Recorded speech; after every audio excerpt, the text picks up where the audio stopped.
welcome back to the channel. My name is Sarah and this is my Summerween tentative pile of possibilities TBR for July 7th to whenever the readathon ends.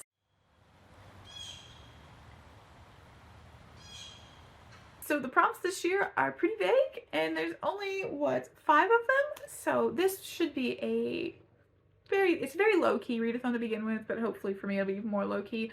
I did pick some very specific books for a couple of prompts, but on the whole, I'm just gonna loosey-goosey it like I do every other everything.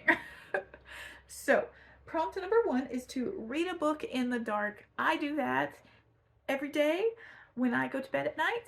I read usually in the dark. There's like a lamp on in the room, sometimes, not always, and I read on my Kindle. So I will read whatever I'm reading at that point in the dark. Probably gonna be one of the arcs that I'm working on. I'll pop a bunch up on the screen here. I know Ebony Gates one. I think Thornhedge is in that list. There's a few others. I'll put them up here. But if I get a wild hair, I might try to read one of these books in the dark. So we'll just look at these in the next prompts. The second prompt is the hardest one for me, and that is to read a thriller. I don't like thrillers very much. I don't get on with them. It's just not my trope candy, and that's okay. So I did download on, I have a couple of books downloaded on my library app that I am going to try because I'm game to try something every time. I downloaded The Drift by C.J. Tudor, who I've never read from, but I've heard many a good thing. I have also downloaded Altered Carbon. I don't know who wrote that one, but it is a sci-fi thriller, and if I'm gonna enjoy a thriller, it's probably gonna be science fiction or fantasy because that's my genre. I also might just cheat and call one of the next books I'm getting ready to talk about a thriller because technically horror thrillers are pretty close. So we'll see. But speaking of, the third prompt is to read a book that takes place in the fall. So I am going to reread Small Spaces by Catherine Arden, and this is about a young girl who is, after the death of her mother, trying to deal with that, but she finds a mysterious book and she goes on a trip and there is a really scary scarecrow dude, and she makes a deal. And look, this book's creepy. It creeped me out. I don't really know how to explain it very well. Let me summarize the back for you. 11-year-old Ollie with her 2 friends Coco and Brian set out on an adventure in the woods with nightfall descending and the ever-watchful eyes of scarecrows on their back. What has begun as an unremarkable school trip to a nearby farm soon becomes a frightening journey into the world behind the mist. In order to survive and not remain trapped there forever, Ollie and her friends need to be quick on their feet as they work to unravel a 100-year-old mystery, save their classmates, and beat the villainous Smiling Man at his own game. So, that's the Smiling Man. He's freaking creepy. But I'm going to reread this because I want to tab and annotate this. Also, my husband's interested in reading it, so I want to refresh my memory. Then I will probably pick up Dead Voices, which is the second book in the series. don't know a whole lot about this, but I believe they are trapped in a resort in a snowstorm, and there's voices in the snowstorm. Not sure, but it sounds spooky. I love Small Spaces so much that I'm just willing to go for it. And if by some wild chance I finish both of those, I also have Dark Waters, which is the third book. This one is gonna really freak me out, I'm afraid. I have a fear of deep water. I love water.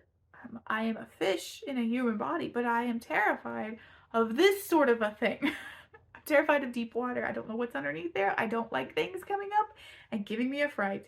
That's just where we're at in life. I am very excited though for the 4th book, so I do want to read through these very quickly.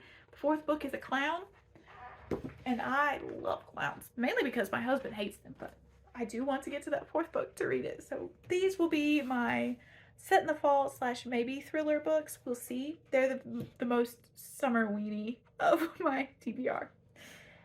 The 4th prompt is to read a book with orange or black on the cover. For that, I have 2 options. I have The Witcher Blood of Elves by Andrzej Sapkowski. I think I said that right, close to. This is the first full-length novel, if I'm correct, in the Witcher series, and I keep putting this off and putting this off, and I have all of them in the beautiful Orbit hardbacks, so I would like to finally get into the rest of these and read them. And that clearly has a lot of red and black and orange. Or I will read Remnants of Filth. I don't want to mispronounce that name. This is a Donmei that I got. This takes place, as far as I'm aware, in the same world as the Husky and the White Cat Shizune series that I enjoyed a lot at the beginning of the year. I think this is one of the characters that is running around with them, his story possibly, and I know this is heavy in a few places.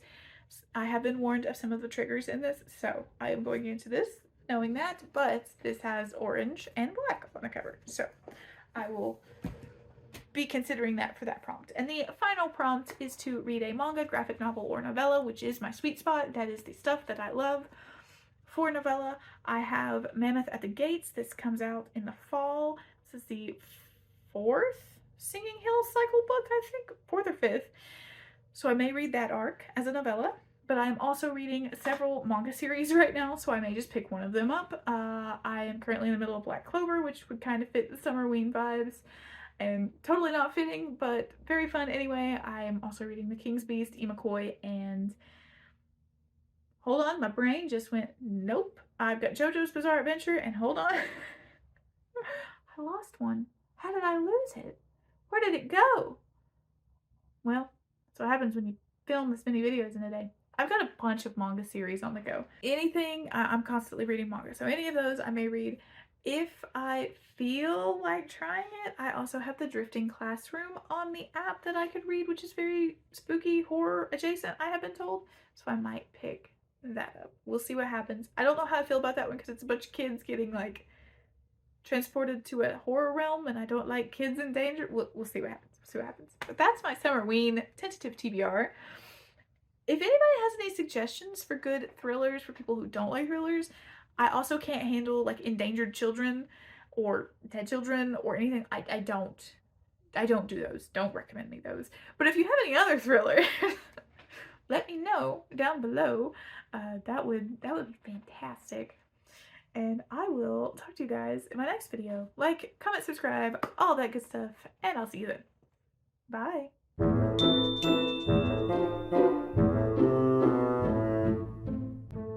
There we go. I did that whole manga monthly without my light on, motherfucker.